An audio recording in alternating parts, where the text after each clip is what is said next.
dois, três e... No fim de uma semana neste mundo em turbilhão, sentamo-nos à mesa para o dia de reflexão. Olá, bem-vindos ao dia de reflexão aqui na TSF. Eu sou a Maria Madalena Freire e, junto a mim, mais ou menos, tenho José Pedro Silva, João Maria Joné, mas não tenho Maria Escaja. E agora é o momento em que vem aquele botão do da audiência. Como estamos, meus caros? Estamos bem? Estamos muito bem, ou, como se deve dizer, até para poder manter a cidadania portuguesa, vai-se andando. Vai-se andando. Mas eu acho que já tinha dado essa. Estava na nacionalidade essa. Exato. Foi por essa que o Marcelo não quis passar mesmo, só por isso. Não, isso ele concordaria, eu acho. Eu gostava era de nós hoje tentássemos fazer o primeiro episódio de verão em que efetivamente é um episódio de verão e isto demora menos tempo. Até pode acabar já. Olha, então até para a semana. Isso. Fechou. Sabes que os anteriores também têm sido um pouco curtos, mas para satisfazer a tua necessidade, vamos já ao café. Expresso abatanado, curto cheio ou pingado, duplo com cheirinho, sem princípio escaldadinho. Lina Lopes, candidata do Chega por Setúbal, já não é candidata do Chega por Setúbal, após ser acusada de receber milhares de euros de um empresário cujo nome, é alegado, é Vítor Pilas. Este alegado financiador ter-lhe emprestado 20 mil euros e paga um carro de 38.400 euros. O empresário, nestes últimos dias, exigia a devolução deste dinheiro que lhe emprestou e andaram mensagens destas duas pessoas a circular nas redes sociais e uma delas dizia: andavas a falar mal de mim a todos e sabes bem, mas agora vais provar-me onde fui preso por tráfico de droga. E eu quero-vos perguntar, se vocês tivessem um nome como Vítor Pilas, eu evitaria ser corrupta, ou pelo menos fazer mal, para que o meu nome não fosse para a praça pública, fosse o mínimo possível conhecido. Zé Pedro, o que é que tu achas? Ou seja, o nome ser uma razão para tu não fazeres coisas más, para ninguém saber como te chamas. Exato, ou então arranjar uma alcunha, sendo que isto pode, aliás, ser uma alcunha, mas sim, é de evitar. Agora, temos mesmo estando no café, nós podemos sempre tirar daqui algumas conclusões, não é? Que temos mais uma cena, se quisermos dizer assim, não chega, ainda que estas cenas sejam sempre, ou seja, André Ventura consegue sempre tirar proveito disto, não é? Porque já falou com a senhora Lina e disse, pronto, tens que sair, portanto ele pode sempre dizer, e portanto sobe o número 2, não é? Portanto pode sempre dizer, não, eu tenho estes problemas, mas eu resolvo logo e tal. Portanto, ficas aqui um bocadinho no... Eu sobre o Chega, e para sermos rápidos neste café, eu só digo uma coisa, eu só quero uma coisa, não quero saber de Lina Lopes, nem do senhor que eu não vou dizer o nome, não quero saber de nada. Quero saber onde é que está o governo Sombra.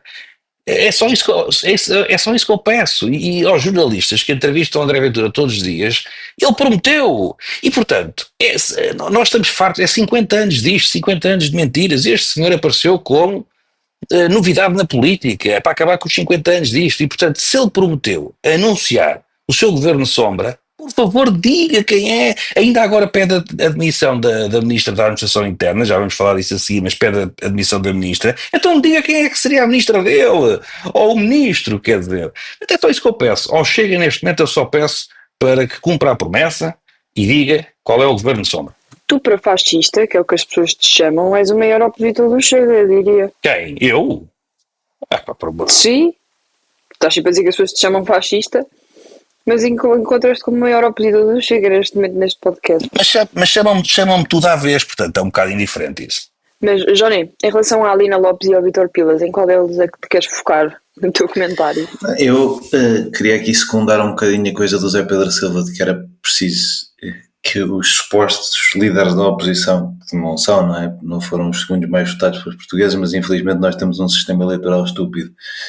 Mas os supostos líderes da oposição criassem essa alternativa e tentassem diversificar um bocadinho, porque de facto estamos a falar de... Estão a tentar ter candidatos a todas as câmaras do país e 44 deles são dos 60 deputados que eles têm, portanto só 16 deputados, incluindo André Ventura, portanto só 15 deputados é que evitaram o destino de ser candidatos a autárquicos.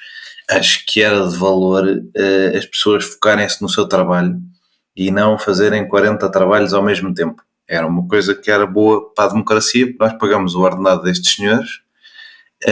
Isto quando estás em cargos públicos, não acho que uma pessoa no setor privado não possa fazer uma campanha à vontade. Faz-me a confusão que uma pessoa que está a ser paga pelo contribuinte para fazer política num nível esteja ao mesmo tempo a fazer campanha noutro nível.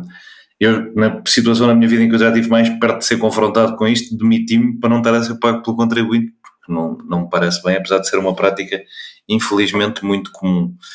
Quanto a este caso da Lina Lopes, de facto causou muitos problemas dentro do PSD, o PSD ir apoiar em Setúbal uma candidata que foi do PCP, também mostra um bocadinho do desnorte do PSD, e aí segue-se o desnorte do Chega, que não consegue manter uma candidata por alegações vindas de...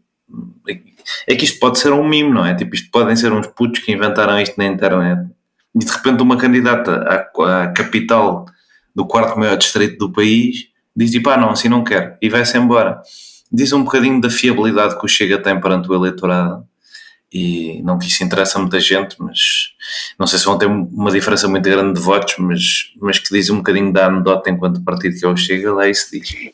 A relação àquilo que estavas a dizer, não esquecemos de colocar isto no nosso programa de hoje, mas também podemos falar de Coutrinho, de Figueiredo e Catarina Martins, se bem que Catarina Martins não está confirmado. Mas vai na mesma linha da questão de estar a exercer um cargo há um ano, que tem uma duração mais do que um ano, e está já a pôr-te numas outras eleições, ou aí não se adequa porque tu já gostas da Coutrinho. Eu também não acho ideal isso. Apesar de gostar do João Coutrinho, não acho isso ideal, não acho isso propriamente bem, não. Portanto, também posso criticar isso nele. Acho que isso não é um fator decisivo para eu votar ou não numa pessoa, é só uma coisa que me incomoda e eu gostava que se fizesse mesmo. E às vezes, deixa-me só dizer isto, às vezes, mesmo quando não há acumulação de, enfim, ou interrupção de cargos, de mandatos, aliás, para os quais foram eleitos, há mandatos que são feitos e que são cumpridos a pensar em voos mais altos. E eu falei disto aqui recentemente sobre a questão da Câmara de Lisboa, que sucessivamente tem candidatos que não são propriamente ligados à cidade, que não têm qualquer tipo, não digo de residência ou de naturalidade, não digo nada disso. Digo que não têm ligação política, nunca estiveram na política local em Lisboa, aparecem apenas pela sua notoriedade e atravessam todo o mandato a fazer uma espécie de campanha para voos mais altos, para chegar ao governo, para chegar à presidência da República. Tivemos um caso desse, Jorge Sampaio. Não estou a dizer que tenha feito o seu mandato a pensar na presidência da República, porque eu acho que foi circunstancial a candidatura à presidência, mas hoje em dia isso acontece, não é? Ou seja, quem se candidata à Câmara de Lisboa o seu mandato seguinte pode ser em Belém, que curiosamente até é em Lisboa. Mas isso é muito mau para a cidade, porque não tem autarcas a pensar nela, tem autarcas a pensar neles. E, portanto, isso é sempre um problema. Isso é não querendo fazer o paralelo com o futebol, que isso é um bocadinho o papel do João Maria Johnny aqui, mas isso acontece com os clubes portugueses, Sporting, Porto, Benfica, nós somos um trampolim para voos mais altos, portanto, pelo menos foi aquilo que eu me lembrei daquilo que estavas a dizer. Mas, deixemos Lina Lopes e Vítor Pilas, sinto já repetir demasiadas vezes, para os seus assuntos e resolver os seus assuntos, e nós vamos à nossa reflexão. Vamos refletir. Portugal enfrenta este agosto uma das mais graves vagas de incêndios da última década, com dezenas de fogos ativos e milhares de hectares já ardidos. O Governo prolongou o estado de alerta nacional este fim de semana, que era só até domingo e depois alargou até esta terça-feira, se não me engano, e confirmou a primeira vítima mortal desta vaga. O primeiro-ministro Luís Montenegro foi alvo de críticas pela gestão política da crise, manteve-se de férias durante os primeiros dias em que o país ardia, não eram bem os primeiros dias, até já ia no meio, e participou numa festa de Pontal do PSD, e só depois, face a estas críticas, é que interrompeu as férias para regressar a Lisboa.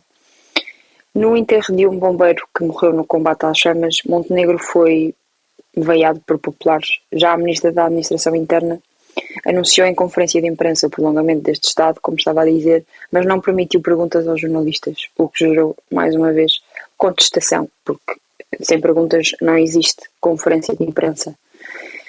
Pedro, sinto que já se esperava esta contestação mas o primeiro-ministro acabou por ser criticado por ter mantido as férias e ido à festa e só depois ter interrompido. Achas que isto fragiliza mais uma vez a sua autoridade política numa altura em que o país atravessa uma crise grave? Não há outro nome para isto. Acho que sim.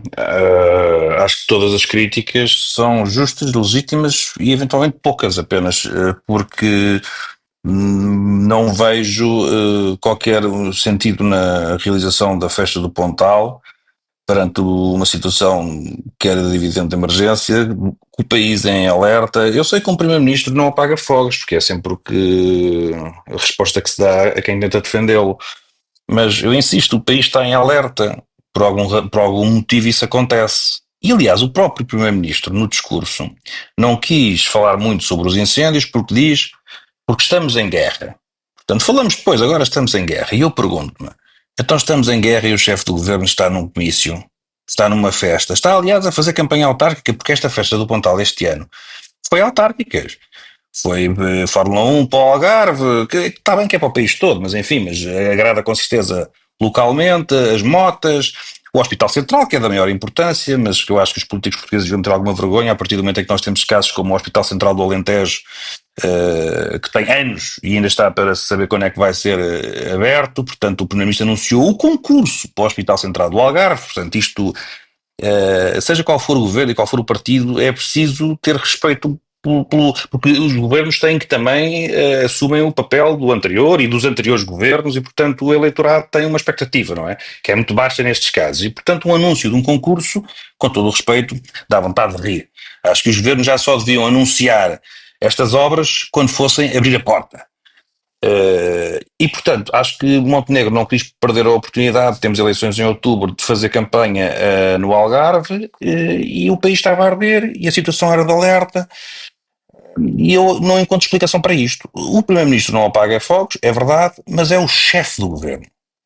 E também tem a obrigação de saber a capacidade dos ministros que têm, nomeadamente quando têm pouca experiência, como agora disse Marcelo, que a ministra ainda está a aprender. Mas nesses casos, mais se impõe que o chefe do governo entre em ação e vá para o seu gabinete. Não é para os locais, não é para Arganil, não é para a Pampilhosa da Serra, é para o seu gabinete. Não é na praia que está ao telefone. Há uma latência nisto, quer dizer, uma demora na resposta. Portanto, não está, percebendo que a ministra ainda não está completamente dentro da estrutura do Estado, enfim, está ali toda atrapalhada, como se viu na conferência de imprensa, aquilo é a atrapalhação completa. Portanto, mais se impõe que o Primeiro-Ministro diga: a senhora não está, o governo é recente, esta senhora tomou agora posse, eu tenho que lá estar. Eu e outros ministros das áreas. Não haver este entendimento para mim é uma coisa de facto que se fala na questão da hierarquia. Portanto, o Primeiro-Ministro não tem que estar a resolver tudo. Qual hierarquia? A hierarquia funciona mesmo assim. É quando há uma crise, o chefe aparece, não desaparece. Não diz, então está ali o ministro, ou se fosse um diretor. Claro, e desculpa estar a interromper o teu raciocínio, mas também é uma crise do ponto de vista comunicacional, não é? Ou seja, acho que sabemos que não é o primeiro-ministro que vai lá com a mangueira e a tirar a água, nem é o próprio que delega o que acontece no campo. Mas dizer frases como estamos todos cansados é uma crise comunicacional numa altura de crise Sim. nacional, não é? E o próprio disse há uns anos, quando foram fogos na altura do governo do António Costa, que o Primeiro-Ministro tinha que comunicar ao país, tinha que acalmar a população, etc, etc. Sim, eu percebo o que tu dizes, sendo certo que eu não gosto muito de atribuir sempre, percebo e concordo, mas não gosto de atribuir à questão comunicacional porque acho que isso não é assim tão importante. Ou seja, pode ser aquilo que depois é discutido, sim. As frases, os comentários, não é? A ministra que disse o vamos embora, claro que sim. Mas na prática eu até queria outra coisa, uma coisa que não se vê, não é? Ou seja, onde eu acho que Montenegro falha é de facto, porque a presença dele não é só também de imagem e de comunicação.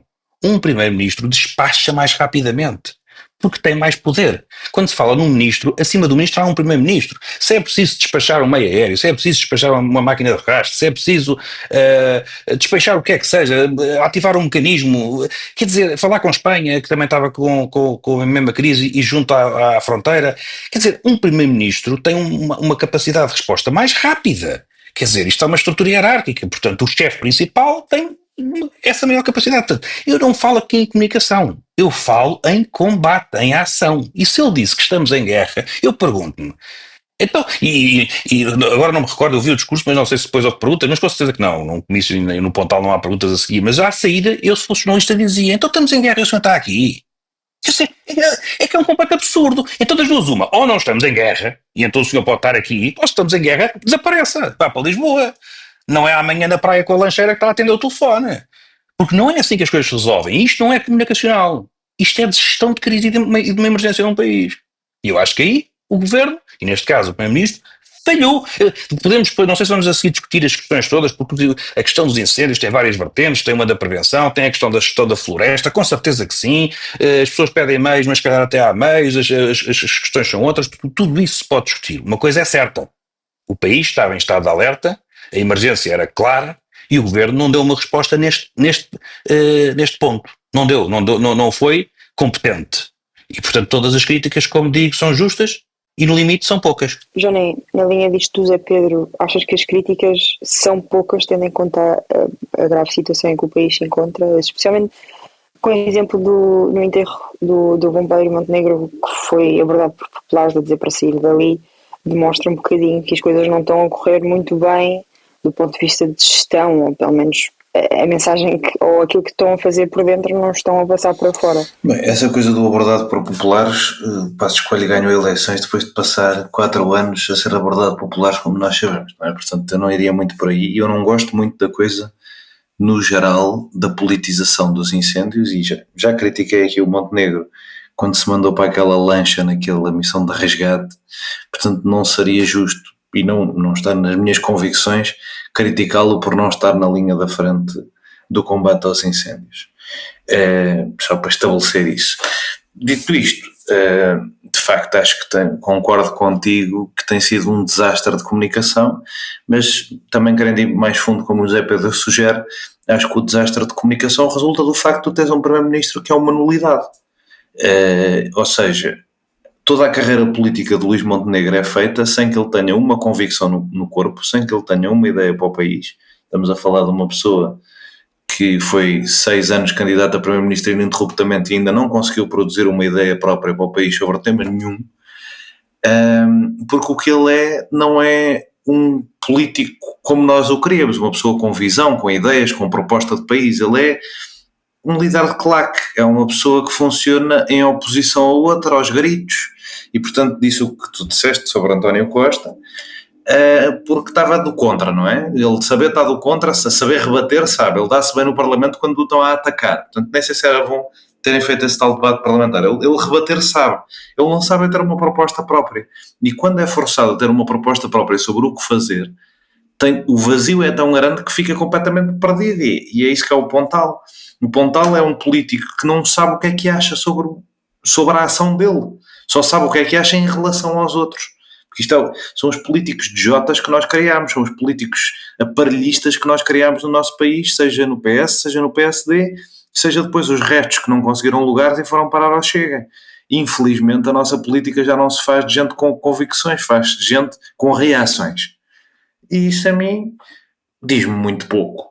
E é de facto um desastre, depois desastre maior ouvir-se queixar, não é? Porque estão a gravar o Pontal e a passar incêndios ao mesmo tempo. Man, não fizesse o Pontal, não me parece muito, não me parece física quântica. E lá está, uma coisa é estar ou não na linha da frente, outra coisa é estar a fazer uma festa. E estar a fazer uma festa quando muita gente está com medo de perder as suas casas e os bombeiros parecem não conseguir dar a resposta toda. Pronto, mas já o ano passado, não nos lembramos se calhar, mas já o ano passado a reação aos fogos do primeiro-ministro tinha sido de uma irresponsabilidade atroz em sentido contrário, que foi fazer uma espécie de ameaças extrajudiciais a quem ateasse fogos. Portanto, tudo isto mostra um desnorte de prioridades, de como é que quer olhar para as coisas. Há um ano tinha que parar tudo e São Bento porque vou ameaçar de mortos, ou quase, vou ameaçar de morte as pessoas que ateiam fogos. Agora afinal vou fazer o Pontal na mesma. Pronto, é o primeiro-ministro medíocre que elegemos, acho que não nos podemos queixar da política medíocre que temos, porque ninguém participa dela, muito pouca gente participa dela, ela está ou cabe nada de gente capaz, e portanto o que sobra é isto. Mas não querendo arrastar este assunto, mas só para vos perguntar, vocês acham então que esta crise comunicacional se deve à incompetência do próprio e não, por exemplo, à sua equipa de comunicação que tem isto como estratégia? Porque já no governo anterior, mas destes mesmos, ou seja, no ano passado, no primeiro ano de mandato, não diria guerra com os jornalistas, mas esta questão de haver conferências de imprensa sem direito a pergunta já era muito recorrente. Portanto, isto parece-me uma estratégia quase como de autoridade. Não sei se vocês fazem a mesma análise e não tanto uma decisão do Montenegro não falar. Eu acho, deixa-me dizer-te, eu acho que aí a questão, quando nós discutimos a comunicação de um governo, é um bocado como quem é que nasceu primeiro, o ovo ou a galinha. Ou seja, se um governo for competente, ou seja, não deve ser a comunicação a gerir o governo, deve ser a gestão do governo que depois resulta numa comunicação, enfim, pode ser mais explícita, mais abrangente. Aqui o meu ponto é que não há forma de comunicar bem quando se realiza mesmo ao comício, quando o Primeiro-Ministro não está presente, quando se percebeu a fragilidade da Ministra, que pode ser muito competente na área, mas não tem o estofo para estar à frente, porque isto, as pessoas têm que ter um conjunto de virtudes. A Ministra pode ser competente, não sei se não tem capacidade eu próprio de a avaliar, como é evidente, mas tenho a capacidade de a avaliar politicamente e aí não tem estofo, está nervosa e de facto não posso há muito pouco tempo. Portanto, se um Primeiro-Ministro não está presente com a Ministra, apoiando-a neste momento difícil em que ela não tem as condições todas, se o Primeiro-Ministro realiza a festa da rentrée, como sempre, sorridente, com o país todo a arder e com a aflição toda da população, que é evidente. Não há comunicação possível boa, quer dizer, não há respostas para dar, por isso as conferências de imprensa têm que ser sem respostas, porque o governo não sabe bem o que está a fazer, e por isso a parte da comunicação para mim é secundária. O problema original não é a comunicação, o problema original é a gestão. Subscrevo também para não nos alongarmos na versão de verão. Vamos então seguir ao segundo tema, que não é menos complexo.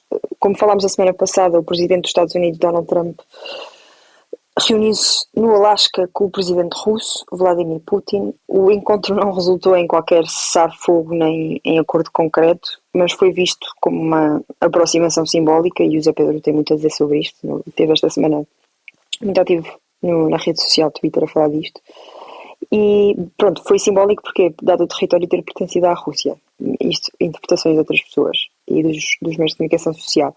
Na conferência de imprensa, após a reunião, Trump defendeu negociações diretas de paz, em vez de um tal cessar-fogo imediato, e voltou a insistir que a Ucrânia terá de ceder território para este processo avançar. Zelensky não foi incluído neste encontro bilateral, o que motivou também críticas internacionais. Nos dias seguintes, ou seja, ontem e anteontem, acho eu, Trump recebeu em Washington líderes europeus e o presidente ucraniano. Foi discutida a possibilidade de garantias de segurança para Kiev, mas sem envio de tropas norte-americanas e sem compromissos formais sobre o futuro da Crimeia ou a adesão da Ucrânia à NATO, etc. As reações na Europa foram mistas, alguns líderes valorizaram esta tentativa de diálogo, muitos agradecem a Donald Trump pelo trabalho que está a fazer, mas persistem algumas preocupações quanto à exclusão inicial da Ucrânia do tal encontro bilateral e ao risco de legitimar concessões territoriais à Rússia. Johnny, o facto, isto são muitas coisas para comentar, mas o facto do Trump ter reunido primeiro com Putin, e nós falámos disto também na semana passada, e só depois com Zelensky e líderes europeus, mostra a prioridade dele, e se achas que essa prioridade é invertida. Por acaso, eu acho que Donald Trump tem feito uma aproximação à posição da Ucrânia que o Alasca pôs em risco de alterar, mas que esta reunião de segunda-feira parece ter corrigido novamente, mas ainda vamos ver, porque Trump ainda vai a Moscou. Mas acima de tudo, eu sou contra a ideia de premeditação na ação de Donald Trump, sou contra a ideia de que ele pensa no que faz. Ele não pensa no que faz, ele não sabe o que é que acha, ele fala com as pessoas e depois manda umas postas de pescar, lá está. Ele é o cúmulo daquela coisa que eu dizia para Montenegro, do político da reação.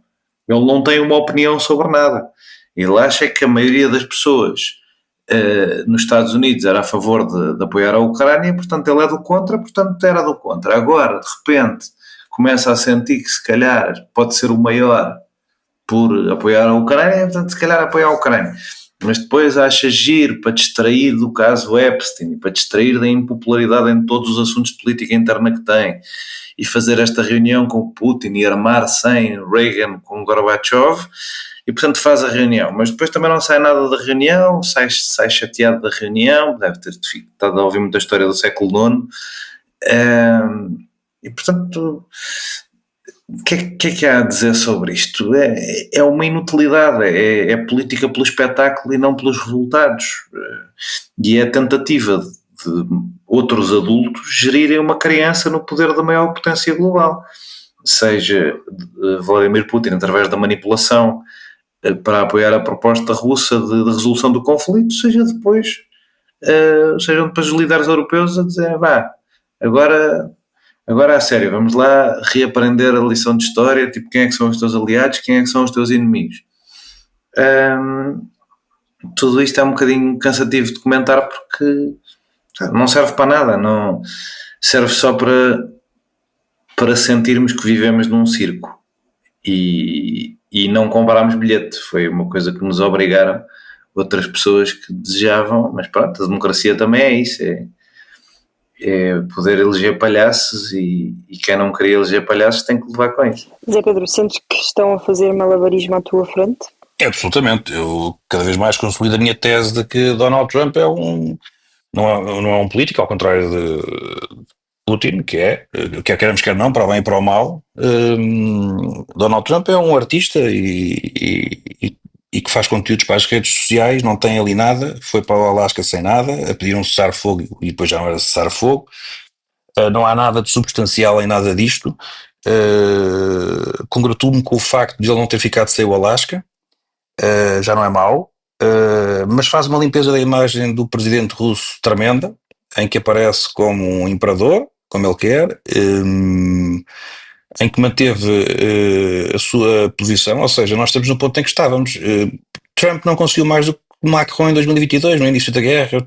Putin já disse o que quer e o que vai querer e não há mais conversa. Quando se fala destas questões de segurança, que tanto quanto eu sei, e não estamos a falar de tropas no terreno, tanto quanto eu sei, a Ucrânia tem sido apoiada, nomeadamente pelos Estados Unidos, apesar da mudança de deixar de se entregar armas e passar a vendê-las. Mas, portanto, olhando para isto tudo, há apenas aqui uma limpeza da imagem, porque Putin aparece como quase homem da paz, disponível. Trump consegue dar-lhe esse trunfo. Trump, que se diz que é um homem de negócios, é um péssimo homem de negócios. Nunca vi um homem de negócios tão mau, por uma razão muito simples. Trump está nestas negociações, ou diz que está, com a ideia de que quer à força toda um acordo, faz tudo pelo acordo, aliás, quer convencer Zelensky a aceitar a cedência de territórios, e até não esconde que poderá querer um prémio Nobel da Paz.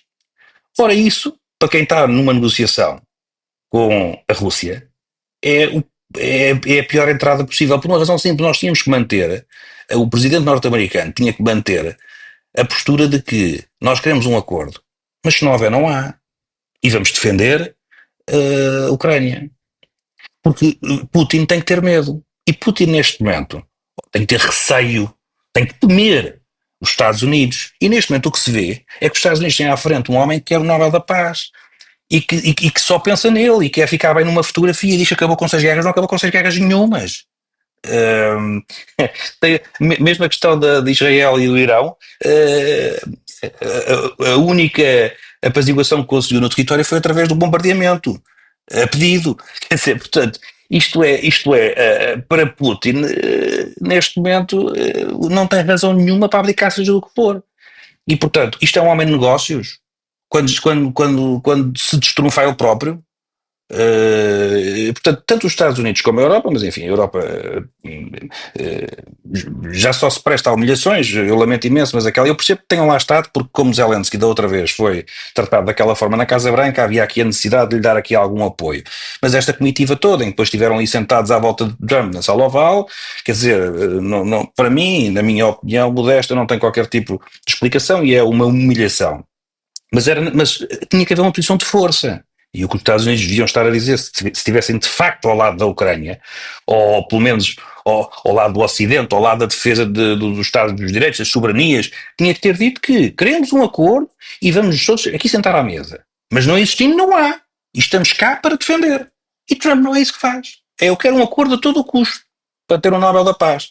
Portanto, isto não é um homem de negócios, na minha opinião. Ou se é péssimo. E aliás, já se viu que eles nos negócios, de facto, também não é grande espingarda. E portanto, Putin manteve os ataques e até intensificou enquanto decorriam conversas.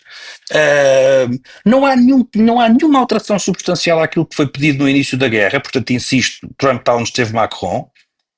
E eu pergunto-me o que é que há aqui? Há alguma coisa? Isto não é... eu tenho que ser pessimista, quer dizer, oxalá se consiga um acordo. Eu não vejo é que nesta gestão feita por Donald Trump, que como digo, não é um político, é um artista, é um influencer das redes sociais, faz conteúdos, faz imensas, agora mais um encontro. Mas nestes encontros todos não há nada de substancial em cima da mesa. Os líderes europeus, coitados, vão dizendo que se avança. Porque eles próprios não podem dizer o contrário. O único que me parece que nos vai dando mais alguns sinais de reservas é o chanceler alemão. Que tem estado, na minha opinião, muito bem. Para já disse ali à frente, naquela reunião ridícula, que o que tem que se impor já é um cessar-fogo. Para continuarmos a conversar tem que se impor um cessar-fogo. Foi justamente aquilo que Trump prometeu e não conseguiu no Alasca. E, portanto, Merz é o único que está ali a tentar manter um bocadinho a honra do convento. Porque é evidente que para estarmos aqui em conversas, o mínimo é um cessar-fogo. E Putin intensificou os ataques. Estavam ali na Casa Branca. Portanto, não avançámos nada. Quer dizer, eu lamento imenso estar a dizer isto, mas é o que me parece. E isto não é não é uma opinião que se congratula com isto, não é? Pelo contrário, mas não há de facto nada. Há espetáculo. E portanto, enfim, não sei muito bem o que é que há, o que é que podemos esperar mais. Acho que a Europa deve, apesar da dependência que nós temos dos Estados Unidos em matéria de segurança, que é evidente, acho que tem que começar a tentar ter um caminho também próprio, porque não tem que ser só este Donald Trump a tentar alcançar a paz. Já se viu que é incapaz e, portanto, que a Europa também toma um bocadinho pulso nisto. Gostei dos comentários de António Costa, apesar, enfim, da sua fragilidade política, mas também fez um bocadinho ponto nisto, ou seja, mais uma vez também tentou assegurar um bocadinho aqui a honra, que é, isto tem que, pelo menos enquanto falamos, o Presidente Russo tem que dar um sinal, porque senão estamos todos aqui a fazer um bocadinho um papel um bocado ridículo, e eu acho que a cimeira do Alasca e depois este encontro na Casa Branca, a conclusão que eu retiro é que foi ridículo. Vai, mas é para... Zé Pedro, conto contigo em teres alguma coisa preparada para mandar as pessoas. Não tenho, olha, fui apanhado quase desprevenido. Não, isto é, sabes que isto é difícil nesta altura e nós não temos cá hoje a Maria Escaja, portanto eu acho que isto vai ser, não é? Não devíamos ter saltado isto, depois dizíamos que tínhamos esquecido. Não tenho grande coisa, malandro. Diz-me? Eu tenho uma coisa. Não, então força, então diz-me que eu junto-me a ti e pronto, se não te importares. Não, eu tenho o episódio do Economist, dos dois, da série especial dos Estados Unidos, que acontece todas as sextas-feiras, que é o Checks and Balance, seja do fim de semana passado a prever a reunião, seja desta semana a abordar a reunião do Trump com o Putin, são muito bons. O Economist tem que se pagar, estes podcasts são 2,5€ por mês, acho eu, mas vale muito, estes extra, os diários não, mas vale mesmo muito a pena. E pronto, também se quiserem um bocadinho sobre a reunião de ontem, a reunião de ontem, também há um de borla sobre isso, mas eu recomendo mais o Checks and Balance, que é mesmo uma boa série de episódios de 1 hora, com coisas mesmo aprofundadas sobre o tema. A da semana passada até teve um gajo que foi embaixador do Bush e do Trump, e foi embaixador do Trump para o conflito ucraniano, a falar da diferença de estilos, e é muito engraçado. Eu tenho uma recomendação que é para comprarem a última edição da revista Time. Tem um ótimo artigo sobre a Giorgia Meloni, tanto explora o seu background pessoal como político e dá a conhecer um bocadinho, pode ser o futuro da União Europeia, que a própria está a tentar um pouco controlar e ser o futuro da União Europeia. E acho que é uma figura que não se presta muita atenção em Portugal, até porque a nível internacional nós focamos muito no Trump e na Ucrânia e pensamos que não há muito mais a dizer.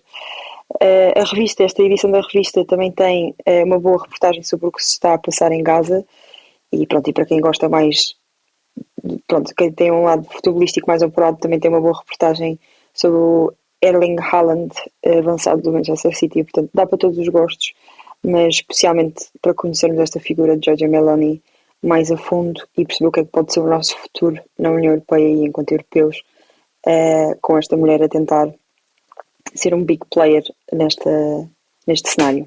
Já viste, Zé Pedro? Só tu é que não tens recomendações. É verdade. Ainda por cima hoje fomos um bocado finos na recomendação, eu sinto. Exato, eu precisava de pôr aqui uma feira gastronómica. Não precisava. Temos a Feira de São Mateus em Viseu. Preciso de aliviar isto um bocado, não é? Olha, a minha não vai para lá. Pronto.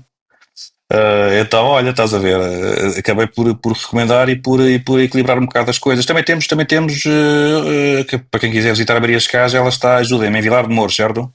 Exatamente, isso mesmo. Pronto, estão a ver, pronto, equilibrei isto um bocadinho para não sermos assim tão intelectuais. Ótimo, Pronto. ainda bem. Obrigada por nos terem ouvido. Um episódio mais curtinho para ouvirem na praia, na cadeira ou na vossa almofada de encosto ou sem nada, só na areia se quiserem. E até para a semana. 1, 2, 3 e. No fim de uma semana neste mundo em turbilhão,